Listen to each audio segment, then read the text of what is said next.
SBC Media. Welcome to the iGaming Daily Podcast, analysing the news from the betting and gaming industry all over the globe, supported by Optimove, the #1 CRM marketing solution for the iGaming market.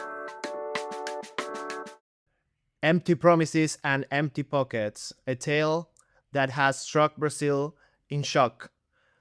Today, in iGaming Daily, we will discuss what happened in the state of São Paulo and a lottery bid that went wrong. I'm Fernando Noodt, your host for today, and I am joined to discuss this very interesting topic, this very interesting case, with none other than Ana Maria Menezes, business journalist for SBC Noticias Brazil. Ana, how are you today? Hi, Fed. I think more than excited, I think I'm very interested in discussing this topic with you. It's a very important case for us and could have some big repercussions. Yeah, definitely. But now let's jump right into the discussion. And first, let's thank Optimove, the #1 CRM marketing solution for the iGaming market and sponsor of iGaming Daily. Big shout out to Optimove. And like I was saying, this case has everyone on the edge of their seats as we #wait and see how things develop. But let's take it from the top. Ana, why don't you explain our listeners what happened with consortium Aposta Vencedora in São Paulo? Okay, so in November of 2024, the Aposta Vencedora consortium won the auction to operate the lottery services of the state of São Paulo, and they placed a bid of 600 million reais, which would be around $100 million. And they were officially disqualified from the concession process after they failed to meet the extended deadline for the grant payment. And just to give you as an overview of this extension, the consortium was initially giving 60 days, and they were extendable by another 60 to make the payment. They didn't. And after that period, the government still granted an additional 10 business days. And even so, the amount was not paid. And then the state had to call in the bid guarantee, which was a deposit of approximately 3.3 million reais that was made by the group. Because this amount was supposed to cover the auction costs. They had a bunch of time to pay it. They didn't. And then the disqualification decision was published in the state's official gazette on Thursday, May 8th. And it's important to work with dates for this one because we do have a lot of dates. It was an investigational process. So please bear in mind that dates are useful. But also during the auction, it was questioned about the history of that money. And this is a very important part. And who were the investors? To which Antonio won, and we're going to talk a bit about this.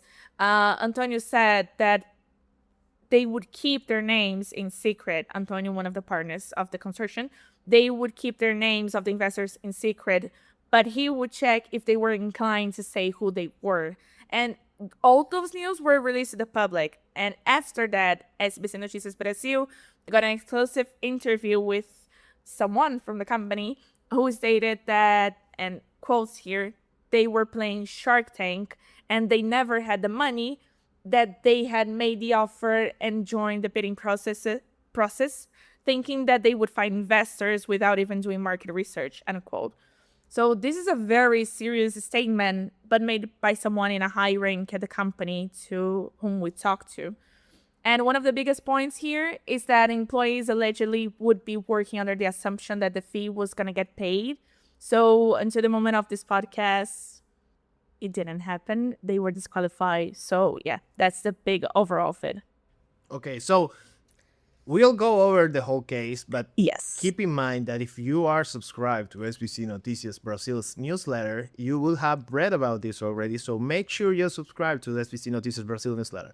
And Ana, you were saying they were pushing the deadline over and over and again. And actually, Rafael Benini, Secretary of Investment Partnerships for the state of São Paulo, said, and I quote, "We granted every possible deadline, including an additional one, which is our standard. But since they didn't pay, we are executing the bond and moving on to the second place bidder." Well, that's a bit of a spoiler ahead of what we are speaking in a while after about what's next for this auction, actually. But some names involved in this case actually might be familiar to many people because there's a former official from a Portuguese government institution and also a former Brazilian government official as well. Yes. So I believe among the key figures that we should talk about of the consortium, we have to separate the consortium into two companies. Savi Participações, that is the partner is Alexandre Manuel Ângelo da Silva. A lot of names here. We're just gonna call him Alexandre. And he's the former Secretary of Planning, Energy, and Lotteries at the Ministry of Economy. And he held the post from 2019 to 2020 during the Minister Paulo Guedes' term under the former presidency of the ex-president Jair Bolsonaro. And the other name is the Portuguese Fernando Eduardo Cabrais Paes de Souza Afonso. Another big name, we're just going to call him Fernando Afonso, okay? He's the former Not president. to be mistaken with Fernando myself. Exactly. Please. He's the former president of the gaming department at Santa Casa da Misericórdia de Lisboa, so the lottery of the Santa Casa of Lisbon, from 2002 to 2005. And he became the CEO and president of the consortium himself. And he also worked with the same lottery department in 2011 to 2016, sorry. Oh, also, sorry, Fed. And as the investigation progressed, we learned that on May 16 of this year, 2025, Fernando Afonso told the ex-director the person who interviewed, who we're gonna name Carol for this, that he was already on his way to Portugal, promising that, quote, everything will be paid, meaning the salaries, today, unquote, which as the time of these podcasts, it didn't happen. Well, that's actually a very interesting part of the story. You can read, of course, on SBC Noticias Brazil, which is the testimony of this director, this Carol, whose name shall remain like hidden, like we were going to call her Carol for security reasons. And well, she explained how they would allegedly pretend to be working on the whole thing, like everything had already been paid for, everything was already set for Aposta Vencedora to actually operate, which was far from it, right? Yeah, so in February this year, Carol was approached by Fernando Afonso and Alexandre Manuel, by both of them. We had access to those conversations. And at the time, she claimed that she was assured that the fee had been paid and that the operations were about to begin. And later, when she talked to us, according to her, the consortium had approached various directors to build cloud, with commas between it, and with quotes. And they would build cloud for the company and then lend credibility to the project, which she later suspected that was all just a front. And the first signs of inconsistency when she started working at the company emerged when the employees, although already working, were not giving formal contracts under Brazil's labor law, which we call CLT. And Carol said that they would send absurd contracts for them to question and not sign. And apparently, they weren't allowed to engage suppliers or request budgets. That's when she found out that they hadn't even signed with the government yet. And she told us, and in quotes, that they had to spend the entire day reading the regulations and the public notice. Why? Because nothing we did could move forward since they weren't going to pay the fee, unquote. So a vendor as well, being approached by the company, who chose to remain anonymous, said that whenever we asked Fernando or Alexandre anything, they would respond with the public notice, unquote, again. Again, this is all the testimony of people involved in the Aposta Vencedora who are working for them, a director, vendors. So this all remains to be, of course, investigated by the authorities. So we will see what happens. #wait and see about this very interesting case, which continues to develop and was first to break on SBC Noticias Brazil. But we have given you guys, our listeners, a lot to think about, a lot to process. So let's take a very quick break here, and we'll be right back with what's next for this auction in São Paulo. Join us for SBC Summit Malta from the 10th to the 12th of June. With over 75 exhibitors and more than 250 expert speakers, our expanded agenda covers all aspects of the European gaming industry. Get your tickets now at sbcevents.com. And we're back with iGaming Daily and this very interesting case with Aposta Vencedora, with the lottery auction in the state of São Paulo in Brazil. And we now have to talk about the most important side of this story. You kind of have addressed it already here and there in the previous, in the first half of the episode. But what about the people that were hired to work for this consortium? Because you all of a sudden are looking for a job, you see this offer, hey, this consortium is going to operate a lottery in Sao Paulo, you apply, you get the job, you're very excited, but all of a sudden it all goes down the drain. So what about these people? Okay, so we only have the overview for it, and so let's just go bit by bit through that. Days before the consortium's disqualification, Carol, our source, confronted Fernando about her contract and the status of the bid. Because again, you're going to the job, you're waiting to do something, and then you can't do what you're supposed to do. And his alleged response was, if God wills it, you get paid. If not, you won't. So that was the answer to employees, allegedly, that was given in a meeting. And then actually the employees only learned of the official failure to pay the fee on May 7th with the publication confirmation on May 8th. So we're talking about a day to spare. You have to find out that you're without a job a day before the publication. And Carol added that even on the day that the official Gazette confirmed the disqualification, the HR representative was still sending her contract information to something that was not going to happen.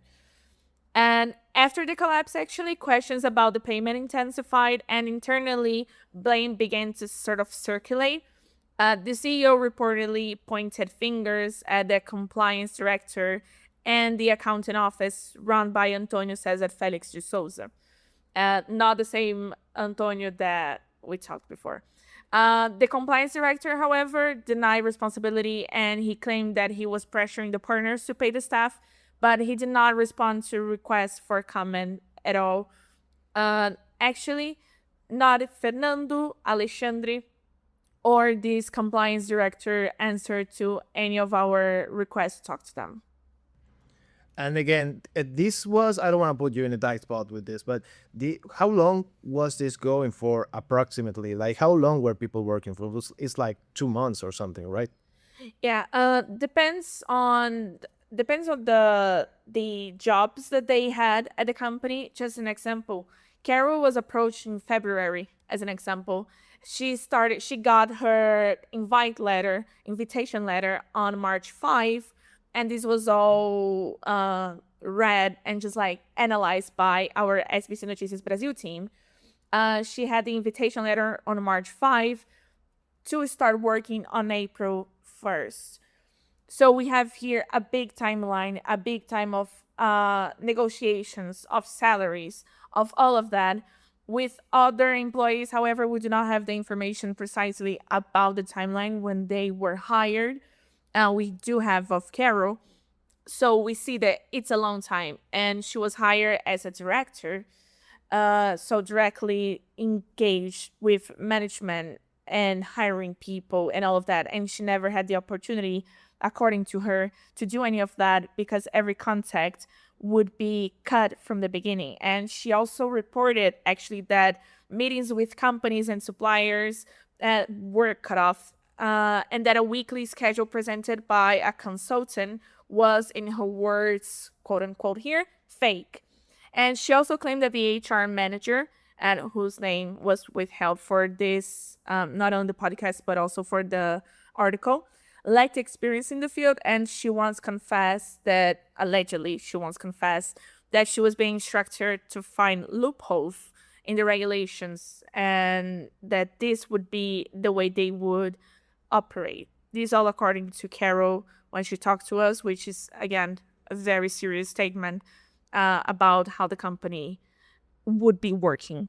Yeah, it's very serious. I mean, companies do look for loopholes to operate Yes. here and there to do some type of business or to find the best conditions for either hiring or working or something. But this is a government contract we're talking about, so it's Yes. highly irregular. It's highly irregular that they are actually looking for loopholes, actively looking for loopholes in this type of contract. But yes, go ahead. Fred. When No, I but asked Carol about when I asked Carol about these loopholes, I asked if those were loopholes to how to operate in the country, and she told me specifically that the loopholes were to start working without paying the fee. So this is not just looking for a breach. If this is confirmed and it's going to be under investigation, if this is confirmed, is something that could have other repercussions. So far, those are statements, and they still need to go, again, as we said, under the process of the judiciary process. So we're just going to have to hashtag wait and see if this is proved or not. so should this be proved, should any of these misconduct, this alleged way of operating, should it be proved, what could happen to the people responsible of it? Okay, so the disqualification of the consortium could trigger some legal consequence across different fields: administrative, civil, and also potentially criminal domains. So according to some legal experts that were consulted by SBC Noticias Brasil, this case could fall under Brazil's anti-corruption law, which allows for corporate liability. And again, we're going through some very hard terms for a Brazilian to say in English, but we're going to push it through. So this Brazil's anti-corruption law allows for corporate liability in cases where companies engage in public tenders without genuine intent to fulfill contractual obligations. And this law actually doesn't require proof of intent, only the occurrence of the offense. So we have this one option. And although the 3.3 million reais performance bond was executed, this alone does not rule out the possibility of further investigations into bad faith or fraudulent conduct. If authorities confirm that the consortium presented a bid without the real capacity to deliver the contract, it may be considered a violation of laws prohibiting fraud and unfair practices in public procurement. And we have the side of the criminal law. On the criminal side, this situation could also raise some serious concerns, especially with Brazil's public procurement law, which criminalizes fraudulent execution of government contracts. And the penal code defines fraud as deliberately misleading others for unlawful gain. So in addition to that, the case could also be treated as administrative misconduct, especially if intent to deceive or act in bad faith is established. And depending on how the fact unfolds, both the public prosecutor's office and oversight bodies could initiate some legal proceedings against those responsible. So the consortium, but also the split companies, Savi Participações, and the other company, AX4B, who was also part of the consortium. So we'll have to wait and see for how this judiciary side of the story develops. An incredible investigation by SBC Noticias Brasil, by Ana Maria Menezes. And make sure you subscribe to SBC Noticias Brasil newsletter, because you will be the first to read all the developments that come after this investigation and everything else that comes after. So make sure you are subscribed. But now, to end this episode, Ana, last but not least, what happens with the business? Because Aposta Vencedora is out. So who's going to take over?